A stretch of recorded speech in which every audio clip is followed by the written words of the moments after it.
সুপ্রিয় দর্শক, আসসালামু আলাইকুম। আপনাদের সবাইকে স্বাগত জানাচ্ছি এখনকার আলোচনায়।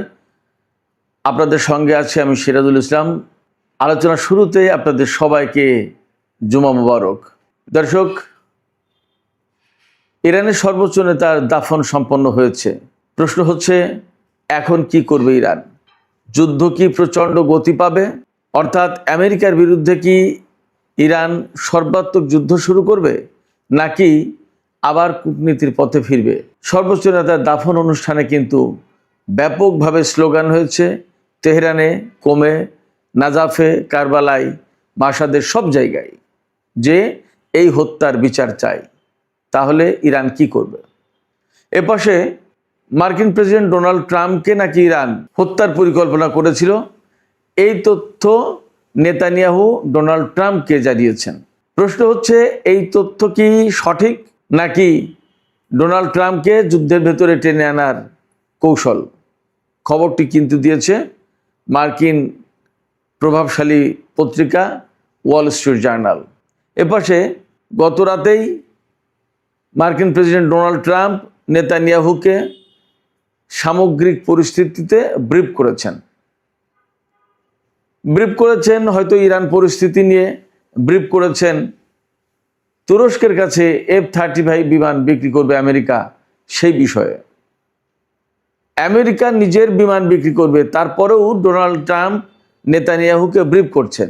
তাহলে প্রশ্ন আসছে, আসল বস কে, ট্রাম্প নাকি নেতানিয়াহু? আরও একটি গুরুত্বপূর্ণ বিষয় নিয়ে এই ভিডিওতে আলোচনা করব। সেটি হচ্ছে, বাহরাইন এবং কুয়েত নাকি আমেরিকার সাথে জোট বেঁধে ইরানের উপর হামলা চালিয়েছিল। গত 2 দিন যে হামলা হলো, তাতে কুয়েত এবং বাহরাইন নাকি যুক্ত হয়েছে। প্রশ্ন আসছে, তাহলে কি উপসাগরীয় অঞ্চলের হিসাব নিকাশ বদলে যাচ্ছে?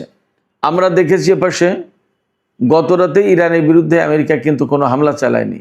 সঙ্গত কারণে ইরানও হামলা চালায়নি। শোনা যাচ্ছে দুই পক্ষ নাকি আবার কূটনীতির ট্র্যাকে ফিরে এসেছে।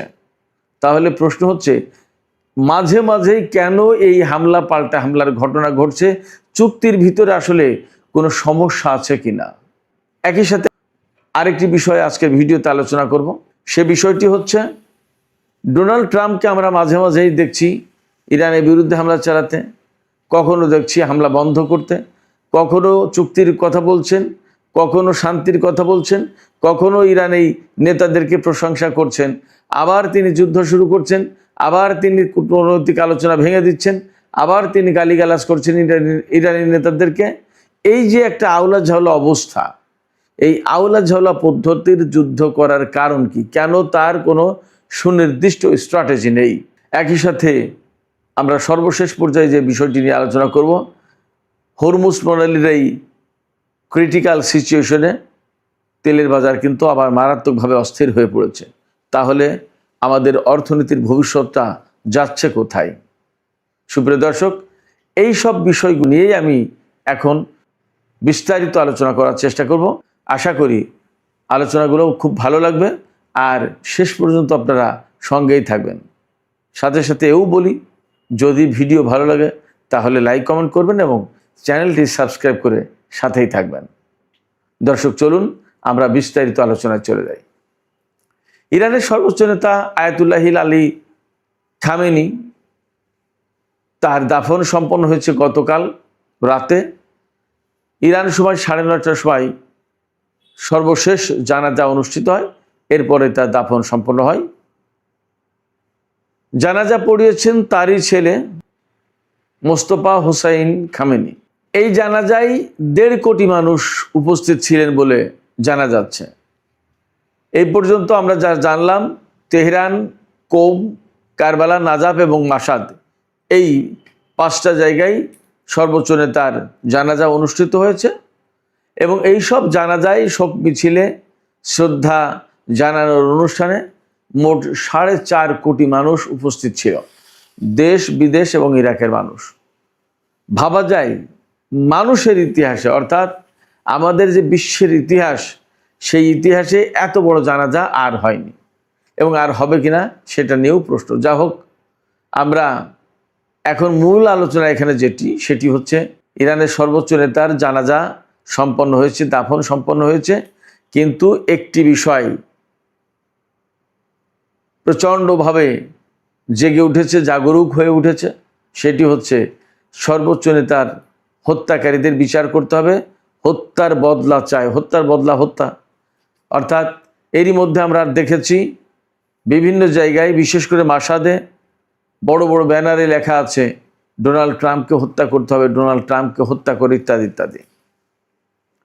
এবং ইরানের যে IRGCর খাতামুল আম্বিয়া হেডকোয়ার্টার্স, এই খাতামুল আম্বিয়া হেডকোয়ার্টার্সের commander major general Ali Abdullahi তিনিও বলেছেন যে তারা সর্বোচ্চ নেতার হত্যাকাণ্ডের বদলার বিষয়টি কখনো ভুলে যাবে না এবং আমেরিকার সাথে কোনো আপোষ হবে না।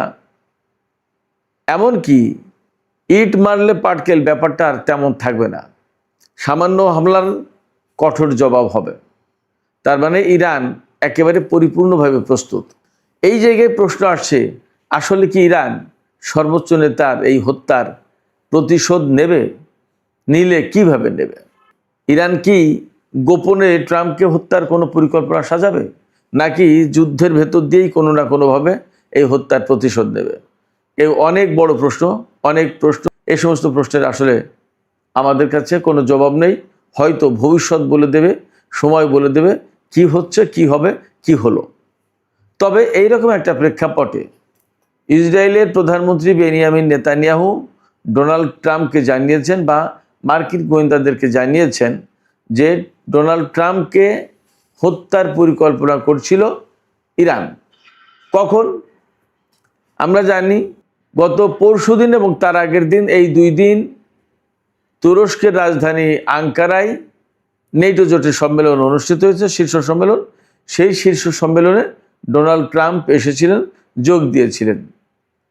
যাওয়ার সময় তিনি তার পুরনো এয়ারফোর্স 1 বিমানে করে তুরস্ক থেকে ব্রিটেন পর্যন্ত গেছেন।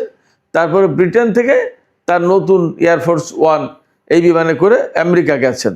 এই জায়গায় প্রশ্ন এসেছে এবং সাংবাদিকরা প্রশ্ন করেছে, আমি গতকালকের রাতের ভিডিওতে বলেওছি যে সাংবাদিকরা প্রশ্ন করেছিলেন ডোনাল্ড ট্রাম্পকে, আপনি কি ভয় পাচ্ছেন?